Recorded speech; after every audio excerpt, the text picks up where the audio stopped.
ardayda Soomaaliyeed wax ka barata magaalada Istanbul ee dalka Turkiga oo halkaasi isugu soo baxay si ay u xusaan maalinta dhalinyarada Soomaaliyeed ee 15 May waxaana halkaasi ka dhacay munaasabad ballaaran oo maalinta lagu weyneenayay waxaana lagu qabtay magaalada Istanbul ee dalka Turkiga waxaana xuska maalintan qiimaha badan ka soo qayb galay mas'uuliyiin ka socotay safaaradda Soomaaliya ee dalka Turkiga xubno matalaya dowladda Soomaaliya arday Soomaaliyeed wax ka barata magaalooyinka kala duwan ee dalka Turkiga wariyaal Soomaaliyeed oo ka mid ahaa wariye Salmaan Jamaal Saciid iyo marsaraf kale lagu casuumay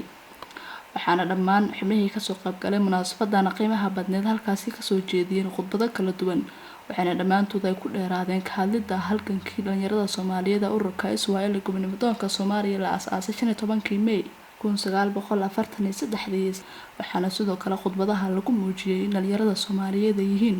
udub dhaxaadka dowladnimada iyo horumarka ummadda Soomaaliyeed muhiimadu waxa waay in la xasuusto dhalinyarta iyadoo intaan mataqaanaa maanta waxa laga yaabaa qof walba inta soo labisto oo wixiisa soo habaysto inuu magaaladiisa marayo laakiin iyadoo la duubsan yahay dhar kala duwan iyo dhar kala nooc ay xirnimada iyo nolosha maanta anaga aan ku noolnahay iyo magaca aan haysano ay na soo gaarsiiyeen sidaas darteed waxaan jeclaysanaa anagana in meel allaala meeshii munaasab noogu noqotaa ee dhalinyartan iskugu imaan karto ama anaga noo suurtoobi kartaa in aan ku xusno maalinta oo xuska aasaaskii gobonimada dhalinyarta Soomaaliyeed ee la magac baxday SYL sidaas darteed boqol aad ayaa u mahadsantihiin haddaan meeshan waxaa ka soo qayb galay run ahaantii oo barnaamijkan soo diyaariyay ka qayb qaadanaya waa ururo iyo ardayda guud ee Turkiga ardayda Istanbul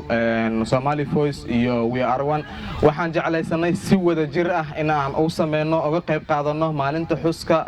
aasaaskii dhalinyarta Soomaaliyeed ee SYL taasina waxay cadeynaysaa qof kasta ee ku hadla magaca Soomaali ama qof walba ee ku jira dhiig Soomaaliyeed in uu sida uu awoodo inuu u xuso dhalinyarta Soomaalida ee SYL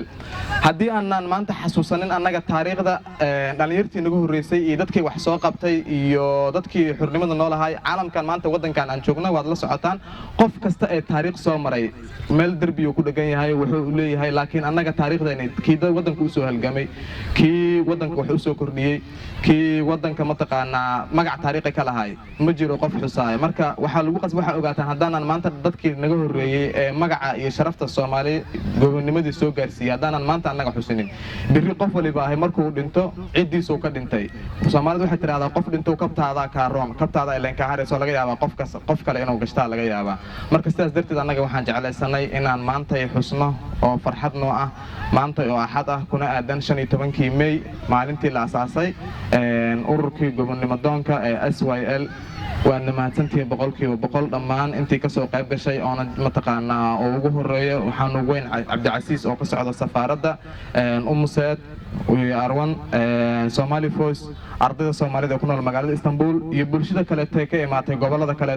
boqol waxaan idin leeyahay aad ayaan ugu faraxsanahay aad ayaan mataqaanaa ugu dhiirinaynaa sida farxadda leh ee maanta aan uga qayb qaadanayno in aan xusno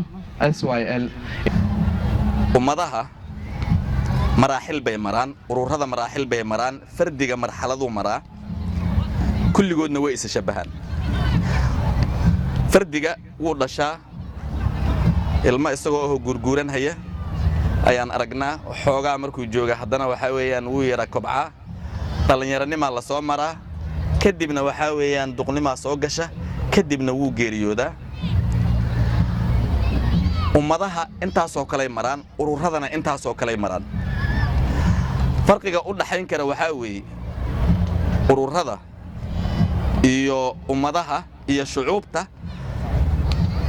xilliga gabowga ay soo galaan dad firfircoon haday intay u kacaan dareemaan gabow inuu yimid wala jadiidin kara markiiba geeridana waa laga ilaalin karaa farqiga u dhaxeeya waa intaas waxa xaqiiqo ah marka SYL dhalinyaradii maalinka fariistay ee fikiray inay ahaayeen dad u fikiray ummad gabow uu soo galay gabalkeeda uu sii dhacayay cadow xoog badan uu qabsaday meelo kala gedisan looga soo duulay inay isiraaheen ummadan intaysan xilli geeriyaad aysan gelin bal ka badbaadiyo oo dib u soo noolay wayna ku guuleysteen runtii معلم baan ahaa inta badan noloshayda marka inaan idinku hadal bato on maarta sheekooyin gala ma raba laakiin dhowr tusaalaan idin siin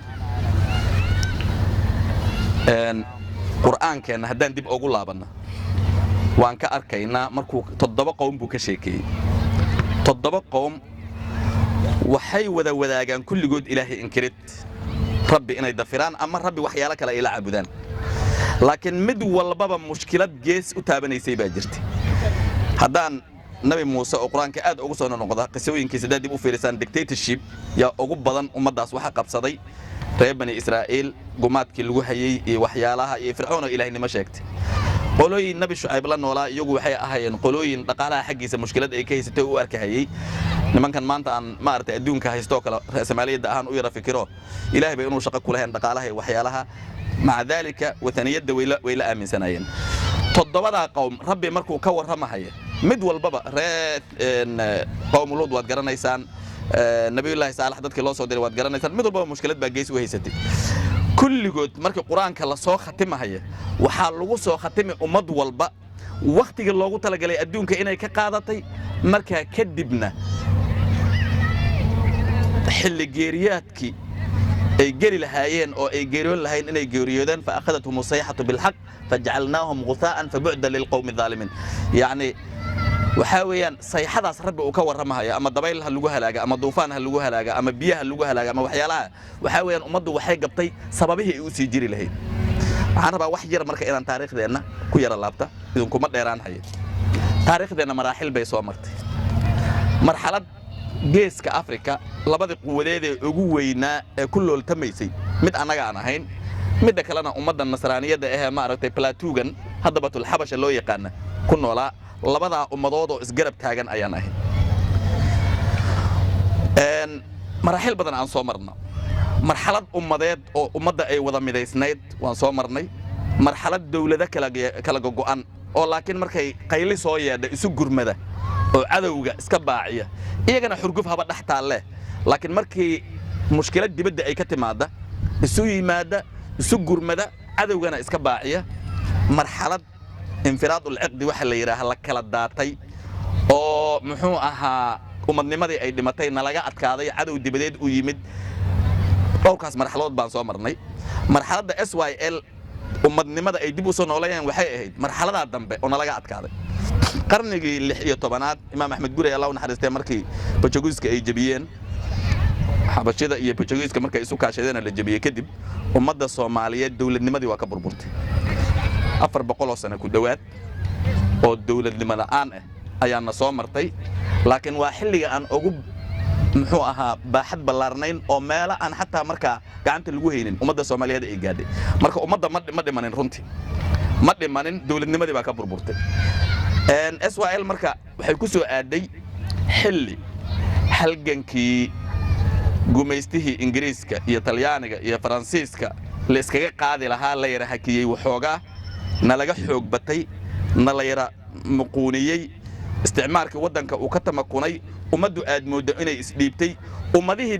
dariskeena ahaa aqeedooyinkoodii la bedelay yani Kenya Ethiopia waxay ahayd ba Christian markii gudaha la fiiriya laakiin Kenya oo kaleeta wataniin bay ahaayeen Christian baa loo dhiibay Afrikada kale oo idil Christian baa loo dhiibay ummadda kali ah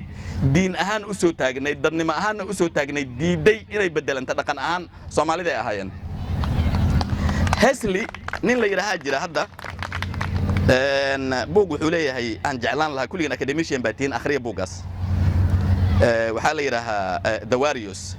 Death and Life in Somalia The Warriors Death and Life in Somalia Hesley nin la yiraahdo yaa qoray tipskaas aniga laftigayga engineer muxuu ahaa salaad nin la yiraahdo khayr Allah siya ayaa isiiyay buuga dib u fiiriya waxa ku qoran shacbiga Soomaaliyeed waa dad isla weyn isku kalsoon in la bedela wax laga qabta ay adag tahay in la kala qaybiyo ma ogi waajidaar soo taagan in la bedelana ay adag tahay waxay walwal ku tahay arrinkaas kaniisada laftigeeda haddaad fiirisaan qaabka maanta nolola macaamila international community wax lagu magacaabo qaabka nolola macaamila haddaad fiirisaan buugaas way iskeenayaan dib u fiiriya hadduu Ilaahay yiraahdo marka ummadda Soomaaliyeed xilli qabkii uu soo galay mushkilad oo inay laga dila lagu sigtay bay SYL soo baxeen waxa laga yaabaa maanta inaad isleedihiin waa kala qaybsanahay laan iyo waxbana loo kala qaybiyaa waa kala daadsanahay xoogag ajnabiyaana haysta muxuu ahaa awood dhaqaale lama hayo dawlad central oo xoog badan lama hayo wax badan leedihiin baa laga yaabaa laakiin waagaas waa ka darnay taa fahma hadda maanta dawlad sovereign oo la ictiraafsan yahay oo xadkeedii iyo muuqaalkeedii iyo dadkeedii iyo yani shacbi jira xuduudiisa la garanaya dawladdiisa ay taagan tahay ayaana ka socotana la joogta waxayna la joogo dhalinyaro kale oo ayagana tilkooda la dhihi karo waa jiilkii barito wadanka Soomaaliya marka la eegayo ama hogaankiisa dhanka hogaanka iyo waliba qaybaha kale marka loo fiiriyo dad muhiim ayaa marka munaasabadana la jooga waxa muhiim ah dadkaas aan iska dhaxbarano oo dadka jooga markaas inaan ogaano waxa halkan la jooga 3 sarkaal ayaa nala joogta oo ka mid ah mid waa ciidamada cirka laba waa ciidamada cirka midna waa ciidamada badda waxa muhiim ah inaan ayaga naftirkooda inaan barana muhiim waa jiilka barito hogaanka dalka waxaan jeclaan lahaa inaad saddexdiina kacdaan ayaan jeclaan lahaa si ay dadkeedina arkaan soo dhawaad waa saraakiisheeni barito wadanka hogaamin doonta aad u mahadsantiin waxaan rajayn doonaa jiil fara badan inay idila shaqeyn doonaan markaad dalka dib ugu laabataan markaad arday tahayna waxyaalaha qaar inaad ka fogaato waa shay muhiim ah waa ognahay qof walba gobol ka soo jeedaa dalkii waa la kala qaybiyay qof walba wala socdaa laakiin markaad arday tahay waxyaalaha qaar inaad ku dhaxmilanto aad ayaa looga fiican yahay waxyaalaha ku qosay oo kaliya waxay tahay waa 15 May 26 June iyo 1 Luulyo marka qofku arday u yahay munaasabadaas oo kaliya ayaa quseeya inaadan ku mashquulin munaasabadaha kale oo marka si loo eego qaab qabyaalad loo sameeyo waxa la isku qarinayo ma jiraan qaab qabyaalad waxyaalaha loo sameeyo qofka ardayga markuu yahay waa inuu iska ilaaliyaa haddii noqon lahayd mid gobolada ay dhigtaan ayna waa la socda qof walba gobol ka soo jeeda laakiin gobolka yaa ka muhiimsan qaranka ka muhiimsan waa inaad qarankaaga aad u shaqeysaa markaad arday tahay halkan waxaad ku timid nidaam dawladeed ku timid dawladda ku soo dirsatay ha ku milmin maamul goboleed iysan role model ku noqon siyaasiyiinta haatan wadanka maamulaysa wadanka joogta iysan role model ku noqon waxaan jeclaan lahaa inaad arimahaasi aad ka fogaataan intaad ka fogaan kartaan qofka markuu dhalinyaro u yahay oo arday u yahay waa mustaqbalka barito wadanka cidii bedeli lahayd waa inaad marka xisaabta ku darsataa inay ku sugayaan dad fara badan hooyooyin caruur waayeel dal iyo dad inay ku sugayaan qofka waa inuu la socdaa oo arimahaas oo idil inuu garan karo marka in qofka Soomaaliga inaad si Soomaalinimo inaad u soo dhawaysato aad Soomaalinimo aad isku jeclaataan si aad ka hadashaan arimo fara badan oo wadanka quseeya inaad ka hadashaan sida hadda laga sheekeynayo SYL aan ka hadlaynaa doorkii wadanka ay ku lahayd way caddahay qof walba la socdaa inaad marka raggaas oo kale inaan raaci karnaa loo baahan yahay markaan dhalinyaranahay inaan ayaga ku dayan karno waa shay muhiim ah inaad aaminto calanka buluuga waa calankaagii dhiig ayaa ku soo daatay waa taqaanaan sarkaal xalane in la yiraahdo xerada xalane loogu magac daray 64tii Togwa Jaale dagaalkii ka dhacay Itoobiya iyo Soomaaliya ciidamada Soomaalida marka la soo jabiyay oo xoogaa laga awood roonaaday waa laga tiro badnaaye oo ciidamada calanka ka soo carareen Togwa Jaale waa sarkaalkii diiday in calanka uu gumaystaha ama Itoobiyaanku inay qabsadaan sidaas la ajligeeda yiri anagoo difaac ku jirna calankeena kama carari karno waa ninkii calanka u soo noqday qaaday dhowr xabad ku dhacday meesha ku dhintay marka waxa muhiim ah ragga noocaas oo kale inaad ku dayataan Togwa Jaale maanta sarkaalkaas ku dhintay maanta maxaa ka dhacay cidii tagtay qayb waxa ka taagan calan maamul goboleed Soomaaliland ay leeyihiin qayb kalena waxa ka taagan calankii Itoobiya heerkan joogno waa la socotaa marka waxyaalahaas oo dhan la doonaya in meesha laga bixiyo ha ku mashquulin maamul goboleed way caddahay dal walba oo adduunka ka mid ah wuxuu xiriir la leeyahay maamul goboleed ujeedka ugu weyn waxay tahay in la waayo dal Soomaaliyeed oo awood leh oo quwad leh in la waayo waxa loo cararayo waa inta xisaabtu waa inaad ku darsataa marka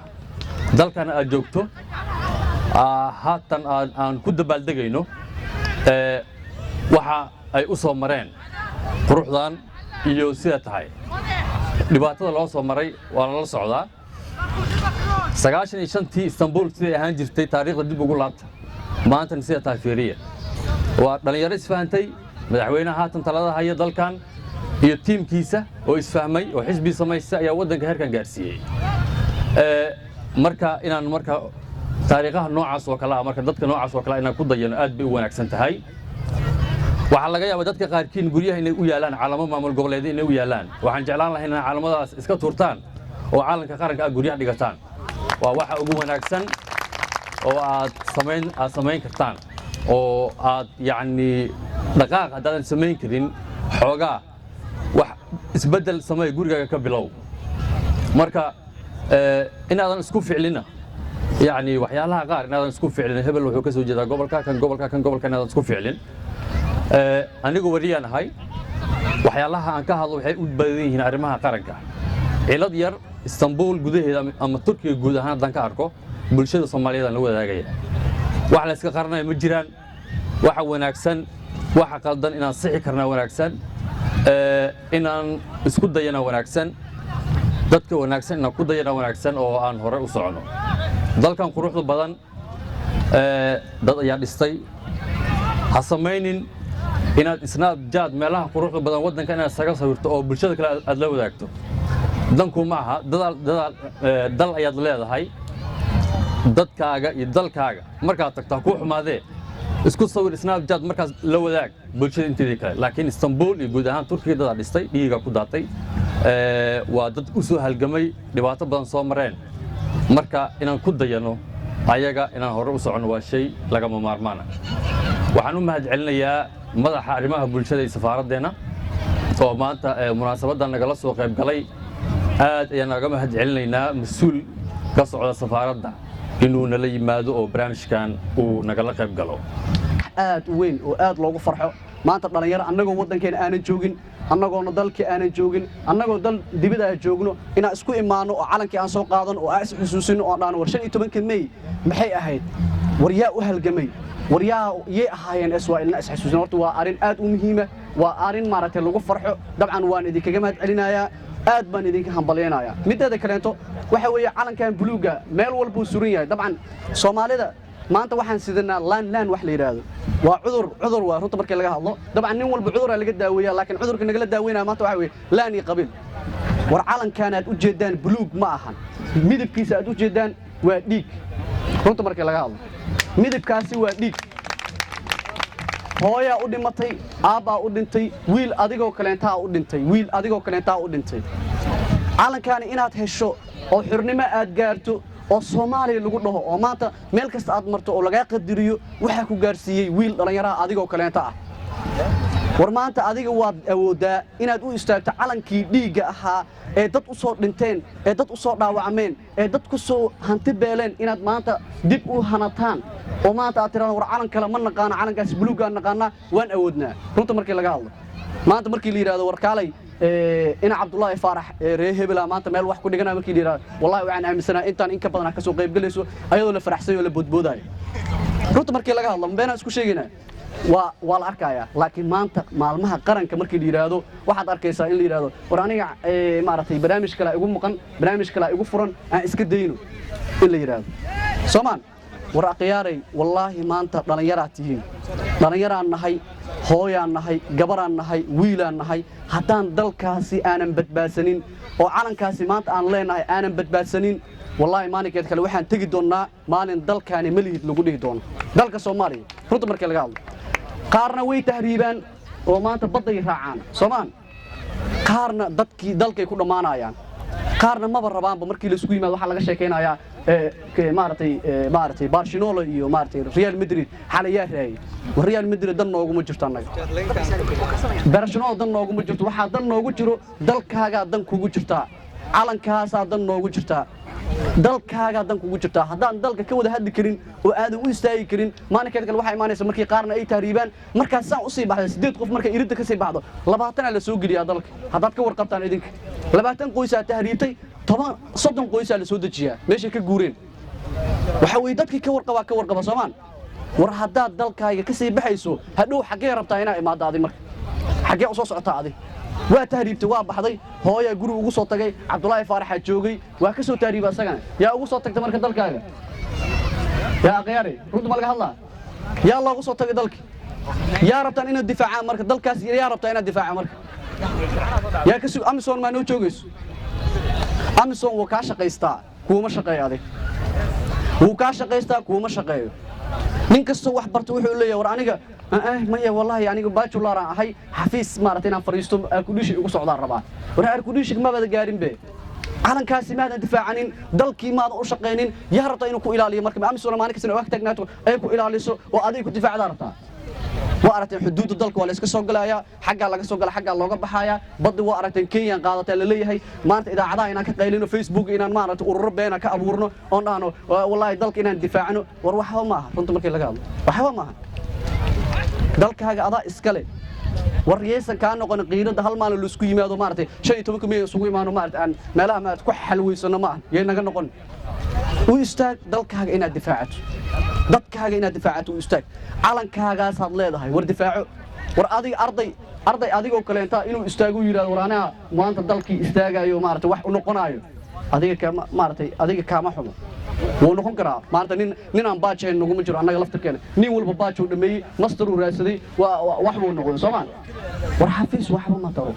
banaan inaad joogto qurbaha aad joogto oo dooggaane aad ku indha daraan darto iyo dabaqadan dheer inaad ku salasalasho waxba kuuma keento dalkaaga ku sugay dalkaaga iyo dadkaaga iyo diintaada difaaci ka sugaysan war qaar la sheegaya maanta inay maartay ka tageen dhaqan ka tageen qaar baa calamo kala qaatay ma beenan isku sheegina calamo kala la qaatay faraqayaaray hadalku waa idinku badiyay iga raal noqda dabcan maadaama aniga hadal yar aan lahaa waana ku maasantiin dabcan waxa idin leeyahay warnimayo hal dadaalo waana maasantii wasalaam waxa dhacday gurigan galay guri kamid ah qof cid Soomaaliya deganeed gurigan fadhiistay cunto la ii keenay guri cabaaran joogay marka waxa calanna ma surnaa marka doonayna calankaas magaciisa aan sheego cid qodada iska leeyahay markaas waxaan ku yiri walaal calanka meeshan ku suran حتى ما الدين كرام كل عن صومال ساكن يقول ما قصار يقول صومال مرة كلتر وحلو مساعد كتاب كلتر اللي يقولون فان صومال هدارنا مساعد كم كلتر اللي يقولوا ومحاد عوا حتى عند إمام حيول اسم كل مساعد مو قالوا أنا كم فان ما هالك سامرينا هدان إيش أسوأل صدق طبعاً أسوأل سهل جميل هدان عن أهان لهين ما أنت كجانس في عنا هاي أو كأقوم في عنا هاي أو تكنولوجيا عصرية هاي سنة لكن ده كصوحنا وفي عنا نديه كرامانتا وضد ودنينا وضد دعاتك هيد إن ودك هرمريان ما أنت لليرة غروح بدن واحد واحد الله لليرة برياتين لكن من اليوم ما أنت عنا هاي هدي قف ودنيم كجرتو نوجرو لما أنت كنت ودينه نوجران لكن واحد نافيي أو قدال نودي جوا حتى وقبيلك قف إيمانه برنامج واحد اللي هاي كان يوقها توصل كيم هذا قوقك سوجيدا marka waxa soo xajaalay in iska dhaafno dhamaanteen hadaan Soomaaliyeed wadanka waxaan ku horumarin karnaa ama isha horumar u gaari karnaa inaan wadankeena isha calankeena aan aamino aan iska dhaafno barnaamijka maamul goboleedyada iyo waxyaaba quranka isha qabyaalada aan iska dhaafno iyo qabiilku waa quran waxba noo tari maayo aan iska dhaafno aad maasantaa walaal Kawsar maanta anaga ka special dhalinyaro Soomaaliyeed ahaan waxay noo tahay maalin aad u qiimo badan oo u jeedaa inta Soomaali isku timid awoodeena dhan ba isku geenay midnimadeena muujinay heerka anaga naga joogtana waxa dareemi kara qof anaga nala garaada ama mataqaana qof dareen Soomaalinimo uu ku jiro leegadii iyo mataqaana SYL iyo umaadi Soomaaliyeed oo mataqaana guumeysiga iska kicisay hadii ay mataqaana dhaqdhaqaaq sameeyeen hadii ay cadawga iska kiciyeen ma noqon lahayn mataqaana maanta dad jira wadan ahaan umaana jiri lahayn heer aad bakaas soo gaarnay xurriyad baa haysanaa inkastoo maanta heerkii aan filaynay Soomaaliya inay joogto aan joogin laakiin dad xurriyad ku nool baan nahay awooyaasheen waxay sameeyeen aad baan ugu faraxsanahay Allah mataqaana intii dhimatay jannada hageeyay inta noolna mataqaana cimri dheer hasiyo xaalinta ardayda Istanbul ardayda Istanbul run ahaantii anigu waxaa dhihi karaa mustaqbalka haddii SYL la xusay ay haddii mataqaanaa ay noqonayaan dad wadankooda wax ka bedeli doona labadaba aniga shakhsiyadayda waa dad ku kalsoonahay waa dad aniga noloshayda bedelay waa dad iyaga noloshooda bedela waa dad mataqaanaa Soomaalinimadu ku weyn tahay waa dad mataqaanaa wadajirkooda u meel kasta ka muuqdo insha Allah mustaqbalka dhoona waxaa filayaa inay dad wadankooda wax u qabtaan noqdaan mataqaanaa meel uga soo baxa hadalkay waxaan ku soo xirayaa dhammaan aan wada duceyno dadkii maanta sabab u ahaa in halkaan soo wada fariisano dadkii sabab u ahaa maanta in ay Soomaali jirto dadkii sabab u ahaa in oo maanta waduunku oo ku jirto muxuu ahaa Soomaali dad qaar waxay ku leeyihiin in aan Soomaali tihiin dadka istusa dadkii na soo gaarsiiyay maanta dadkaas ay ahaayeen annagana Ilaahay naga soo dhex saara dad noocaas oo kaleeta ah magacay waa Cabdi Qaadir kamid ah ardayda Soomaaliyeed wax ka barata wadanka Turkiga maanta waxaan isugu nimaadnay barnaamijkan quruxda badan sanad guuradiisa 73 ee SYL waan ku faraxsanahay in ay sheegay maanta meel isugu wada yimaano qaybgalayaasha kale ee barnaamijka ee magaalada ka yimid iyo madaxda kale ku sugan ee Umasad madaxa warfaafinta Maxamed Aadan Kaahiye xoghayaha Umasad ayadana Amaal oo ayadana Ankara ka timid iyo madaxda kale oo dhamaan waxaan idinku salaamay salaanta islaamka assalaamu calaykum wa rahmatullaahi wa barakaatuh waxaan u maleynaa markaan waa la kacay waqtigii waa gabangabo barnaamijku waa noo soo dhamaaday Soomaalida waxay ku mahmaadaa waa la hadlaa looma hadlee maxaa hara loo hadlaa waxaan u maleeyahay in war aan ka hadlo iyo wax badan oo aan sii sheego inaysan harin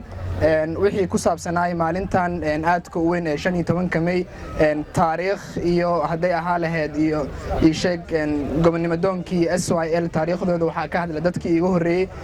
iiga cilmiga iyo aqoonta badnaay aniga waxaan u istaagay kaliya in barnaamijka quruxdiisa aan wax ka sheego qaabkii loo soo agaasimay iyo inaan iraahdo barnaamijka waa noo xiran yahay oo kaliya laakiin waxaan rabaa laba qodob oo ku saabsan ardayda Soomaaliyeed ee Turkiga maadaama aan ku magacaabanahay gudoomiyahooda inaan idin sheego halkan ka cilaamiyo xaqiiqda markii laga hadlo gobonnimadoonkii SYL oo 13 dhalinyaro ahaa facility-gii iyo awoodii iyo markaas ay lahaayeen iyo sheeg jaanisidii ay heli kareen waxa ka badan maanta anaga kan haysano awoodda nagu jirto qaabka aan nahay anaga iyo saan wax u suurtagali kana ka badan waxa arki kartiin kaliya barnaamijkan maanta oo sheeg aan ku xuseyno 15 May ama 15 May 73 guuradii ka soo wareegatay qaabka looga soo qayb galay iyo dadka ka soo qayb galay oo dhammaantood wada dhalinyaro ah waxa halkan sheeg ka muuqato rajo ah in wax la qaban karo wax la dhisi karo Soomaaliyada soo socotana ay dhisi karaan kaliya dhalinyaro waxaan rabaa inaan idin kula dardaarmo oo sheeg aan idin sheego dhammaan ka dhalinyaro ahaan ardayda Soomaaliyeed Turkiga inay yihiin rajada kaliya ee Soomaaliya maanta ay sugayso inaad tihiin waxaan ballan qaadaa ka gudoomiyaha ardayda Soomaaliyeed ee Turkiga ahaan inaan ku dadaali doono aniga iyo tiimka ila shaqeyn doono oo aan xoog saari doono Soomaalinimada inaan xoog saari doono si looga helo ardayda Soomaaliyeed ee Turkiga ugu yaraan 13 arday 13 oo wada 20 jir ah soo badbaaday Soomaaliya wadanka dhan si looga helo ugu yaraan 50 arday oo ka qayb qaadata badbaadinta qarannimada Soomaaliyeed ee daciifka ku jirta muddada nus qarniga ku dhow mar raba inaan ku sii dheeraado waa la wada kacay waxaan u maleeyahay sheeg waqtigana waa si laciif maqribka ugu soo dhow dhamaantiin aad aan u mahadsantiin waa idinkaga mahadcelinaa sida uga soo qayb gasheen waxaan rabaa hilmaan hadal kuma jirto inaan u mahadceliyo ayadana gabadha sheeg naga duubaysa muuqaalka Kawthar bahda saxaafadda si gaar ah Salmaan oo ayadana nagala joogo aad u mahadsantiin waana sharafteen Allah idin sharfo soo dhawaada barnaamijka meeshaan uu noogu xiran yahay kulanti dambe iyo 15 May kale sanadka dambe Ilaahay inuu khayr nagu gaarsiiyo aad u mahadsantiin wassalaamu calaykum waraxmatullaahi wabarakaatuh bismillaahir rahmaanir rahiim magacaygu waa Yuusuf Cabdullaahi Xasan waxaan kamid ahay ardayda wax ku barata jaamacadda wadanka Turkiga gaar ahaan Istanbul waxaan dhigtaa jaamacadda Istanbul waxaan ka dhigtaa kulliyadda public relations waxaan aad iyo aad ugu faraxsanahay maanta inaan ka qayb galo munaasabad lagu xusaayo SYL waxaan aad iyo aad ugu faraxsanahay meeshaan inay ka soo qayb galaan dhalinyaro aad u badan anigana aan shucuurteyda ku muujinayo in badan aad iyo aad aan ugu faraxsanahay waxaana leeyahay dhalinyarada isku duubnaada oo noqda sidii ay u soo hooyeen wadankeena 13kii SYL oo kaleeto inaad hadaf iyo tiigsi aad yeelataan soomaaliyay toosoo isku tiirsadaye hadbatiina taag darane taageera weligeene saasaan leeyahay tooso oo isku tiirsanaada kawsar cabdiraxmaan cilmi inay ka bisaahilay magaalada istanbul ee dalka Turkiga